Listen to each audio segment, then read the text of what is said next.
Morning YouTube, and welcome to another video from the Steve Adventure Academy. Today we take on the Outbound 8-person dome tent. Now here at the Academy we get lots of questions. Put that down. We get lots of questions. So we're outside, we're still in Albert County, but we're not in the wilds. We're in a very domestic situation, and we're looking today specifically at how to set up a great big family tent on your own in hopefully the most efficient way. Now we're going to take on a tent that's got a variety of reviews. This tent has been unpacked and repacked, but the consistent consensus online is that it's difficult to get back in the bag. So we're going to show you some tricks about how to get it set up on your own. We're also going to spend a little bit of time looking at how to get it back in the bag. Now this will be mostly a visual exercise, and so just pay attention to what's going on. One of the things that you'll notice is that we don't extend the poles all the way. Pro tip number one, you may not have enough space to extend the poles all the way, so extending them is not necessarily a good idea. Look for poles that are color-coded to the loops or spaces that they go through. And we'll also look at how to pack the tent. Of course, air is not your friend, and in most cases these bags are actually large enough to get a little extra stuff in them. So without too much jibber-jabber and who's-a-whatsits, let's get started. I'm going to step back so there won't be a lot of audio in this one. I might jump over here and let you know what's going on, but we're mostly just going to get right at it. Stay tuned. It's going to be fun.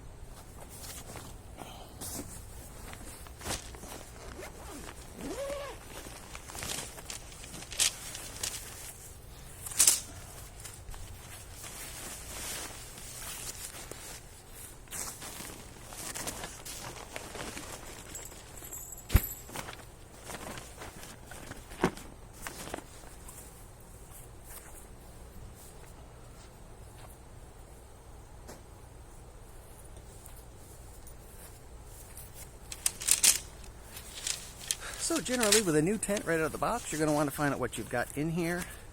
There's going to be a variety of opportunities. Let's see if we can give you guys some extra altitude. Oh, there we go.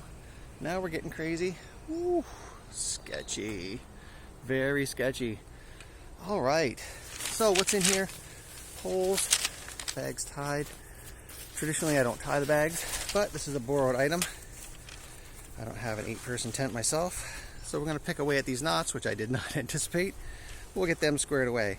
But generally you're going to want to set your poles aside, have a look at them quickly in their folded state to see which sort do you have poles. For instance, some are going to be thicker, some are going to be thin. And these tips are of course for any tent you buy. So generally thinner poles are going to be for your fly or the portion that goes over the top of the tent to give you a little bit more weatherproofness and to obscure the stars in case of thunder. So the smaller bag usually has a bunch of these pegs. We'll probably use about 4 of those today, one for each corner, just to show you the tent up. Definitely use more pegs. There's also some guy lines or guide wires. I don't know why we call them guy lines. Are they guide lines or guy lines? I don't know. Anyway, then we've got a bunch of poles in here. You'll see that these poles have got 2 colors, so there's a gray and a black system, and so it's likely that that's important later. So we'll just lay these out.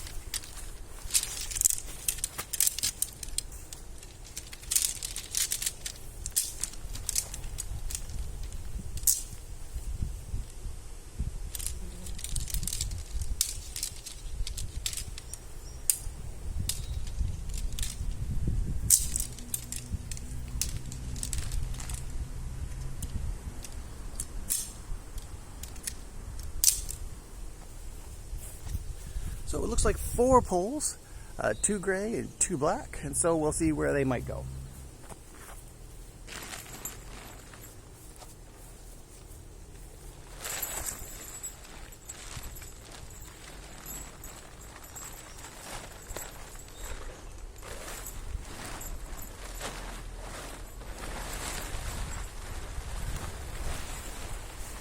So right away, because we're looking, gray, black and gray might be a clue. Let's find out.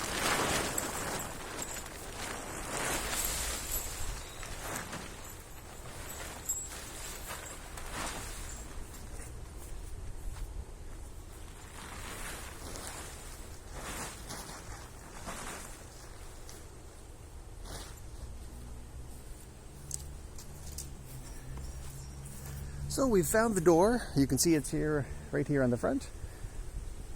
We've got black tab, gray, and gray. So this is likely going to be a 3-pole tent. Maybe the 4th pole will be for the fly. Seems likely. So we'll see what we can do.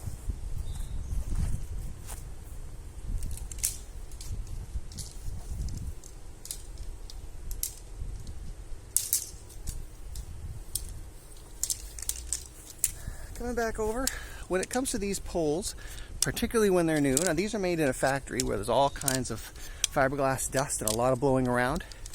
It's super likely that there's going to be very fine fiberglass on the outside of these poles. Now in a perfect world, you're going to unbag your tent at home, and then you're going to wipe all the fiberglass dust with a damp cloth off all of your poles. But always, borrowed, last time you used it, doesn't matter. We're never going to have the poles in an extended condition and slide our hand up and down the poles. We're going to touch and release, touch and release. Sliding up and down, you can pick up some nasty splinters. I'm not sure there's a worse splinter than fiberglass, but if you want to try it, you can. But it's really not a lot of fun. They're very difficult to pick out. They have a lot of barbing on the outside, so they really want to stay in your skin once they're there. So really, please don't slide your hand up and down your poles. Let's see what we can find.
So one of the things that you'll notice that I'm doing is I'm putting the pole in and then connecting it as I go. That lets you set up your tent in a more compact campsite. It also gives you a little bit of control as a single person. You're not working with a 20-foot pole. We also have got it clipped in, but you see I laid it down. And that's because I don't have any ability to hold it up by myself. We'll see what happens later.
So way in the background over there, you can see that I'm putting some tension into that side of the pole. So from this side, I can push the pole through and it'll still be on the little pin that's on the ring when it's ready to be assembled.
And so now you can see that we've got the tent basically assembled. There are 3 loops on this particular tent. Then we've got the ends. And we've got all the loops laying in one direction, and there's a reason for that. What we're going to do next is we're going to pin the outside end, the end that's underneath. And then we'll be able to pull on this side. We'll have the pegs in hand. We'll pull on this side, it'll stretch out, and the whole tent should stand up pretty much on its own. Wow. Does anything really happen on its own? Let's see.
And there we are. It went right to plan.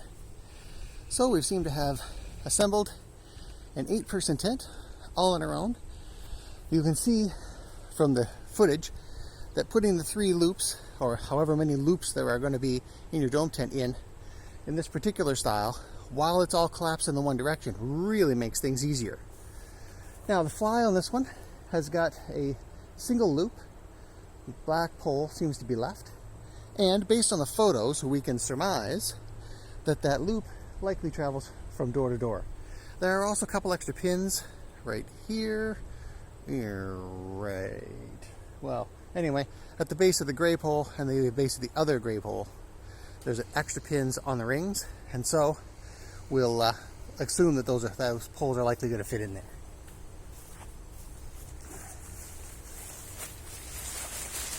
When it comes to working with flies, it's basically a big old parachute. And so on a day where there is wind, unfortunately today's not that day, consider your wind direction and then use it as a tool, that second person.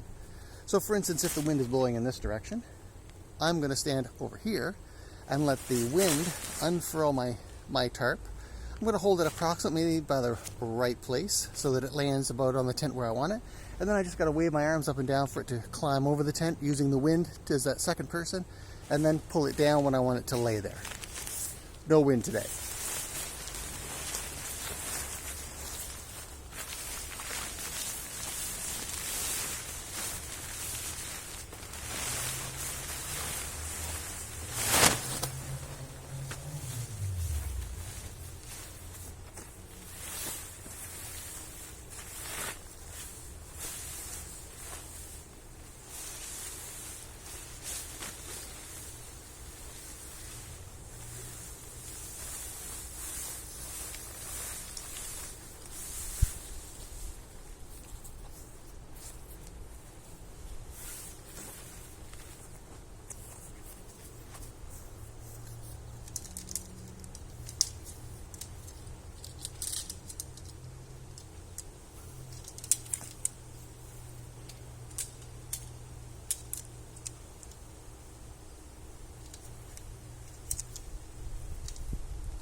Alright, so for the purposes of this video, we can see the tent is basically up. At this point, you're going around and you're going to clip your clips, peg your pegs, get everything situated, squared away. Now, in most cases, I would probably, since you saw me break my own rule, I would normally put the pole through the welt. So the pole goes through the welt on the tarp, or in this case the fly, before I put it up. On this one I wanted to show you that you can do it in reverse. So you can put the fly in place and then feed the pole through. Some designs aren't going to allow that, so do have a good look at the photos and consider where the poles might be and what their attachment points might be. The first time we set this up, and sorry to say this isn't the first time, I wish it were, because that can be really exciting. But first time we set it up, we did do a ring count, a pin count, just to see what we could find. And we did end up with one of the black poles in a gray spot because we didn't realize they were color coded. Not all tents are, but now you'll know to look for it. So with the tent already basically set up, with the exception of going around and doing that housekeeping stuff of putting all the pegs in the right spot, clipping all the clips, guy wires if it's going to be a windy day, or you're concerned about those kinds of conditions, or maybe you want to have that really cool, fun, full shape. Putting the kids on peg duty is a great idea, and a little pro tip we'll give you. Generally, you're going to be pressing your pegs into the ground with a tent this size because you're staying at a campground. The however is, if you have to apply any dramatic concussive force by hammering these into the ground, they're probably going to be difficult to pull out. So you take the one peg, if you can get one out, or if there's one left over in the bag. You can stick that peg, because the peg's going to have a hook, so you can put the peg under the hook so that you've got a lever, and then you can begin to wedge using one peg against the other to pull the peg out.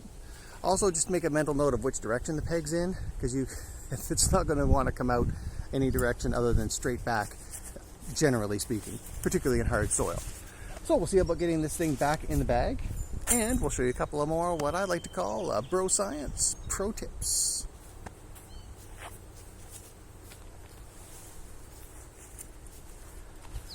Pegs in the pocket or pegs in the bag. How many campsites have you gone to and found pegs? So we don't want them to be yours.